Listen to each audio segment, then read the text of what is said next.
Good morning বন্ধুরা।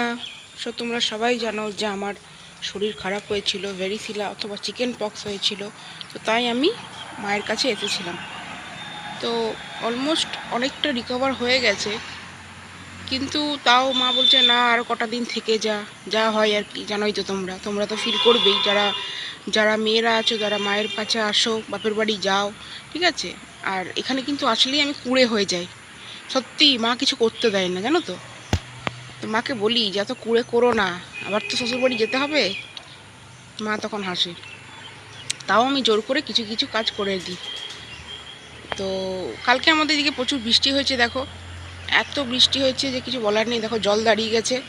তোমাদের কাদের কাদের ওখানে বৃষ্টি হয়েছে আর তোমরা কেমন আছো অবশ্যই কিন্তু কমেন্ট করে জানিও। ভালোভাবে সুস্থভাবে থাকবে, কারণ এখন কিন্তু ডেঙ্গু প্রচুর হচ্ছে।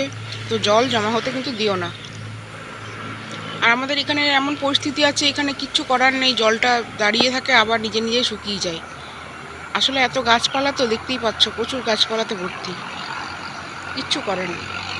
হ্যাঁ, তো যেটা বলছিলাম, মায়ের কাছে আসলেই একটা আলাদা রকম ভালোবাসা সব সময় থাকে, তাই না? তোমরা কি বলো? দেখো আমার ভেরিসিলা অনেক ক্লিয়ার হয়ে গেছে, অথবা চিকেন পক্স যেটা তোমরা বলবে। অনলি এই দুটো তিনটে দাগ রয়ে গেছে। তো তোমরা কিন্তু একটু কমেন্ট করে জানিও তো যে এই দাগগুলো কী জন্য, মানে কী করলে যাবে। আমি তো ডাবের জল লাগাচ্ছি, তো তোমরা প্লিজ একটু জানিও, জানালে খুব উপকৃত হবে।